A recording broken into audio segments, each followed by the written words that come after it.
Here is exactly how you're going to close the gap between your best nail work and the results you produce on an average appointment. Let's see if you are either Tech E or if you are Tech I. And at the end, we're going to reveal what Tech E and Tech I actually mean. The gap between a tech's best work and their average is almost always a process gap, meaning the capability is already there and what's missing is a structure that makes it repeatable instead of occasional. So on one side, we have the occasional excellence, and on the other side, we have the repeatable excellence, which also means that closing the gap does not require new products or new certification. It requires a sequence specific enough to produce the same outcome. Think about it. Skills get you to a good result sometimes. A system gets you there every time. And the difference between those two things is the difference between hoping the appointment goes well and knowing it will. And that shows that the tech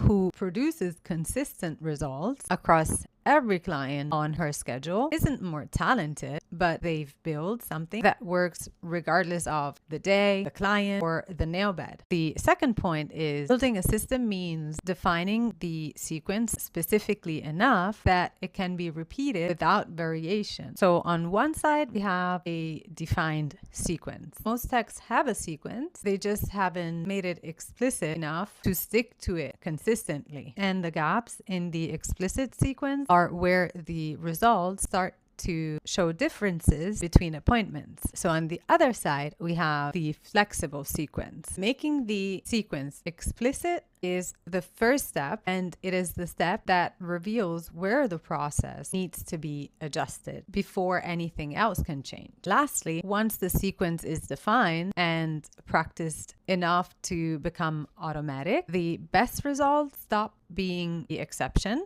and starts being the standard. So on one side, we have your best results becoming your standard, whereas on the other side, the shift from hoping to knowing changes everything about how the work feels, because the confidence that comes from a reliable process is completely different from the confidence that comes from talent. And it holds up to the difficult appointments in a way that talent alone never would. So on the other side, we have best result that is a standout. So the goal is to get to the point where every appointment feels like the easy ones. And that's a process goal, not a talent goal. Let's reveal Tech E, explicit, Tech I, implicit. Is your system defined or assumed?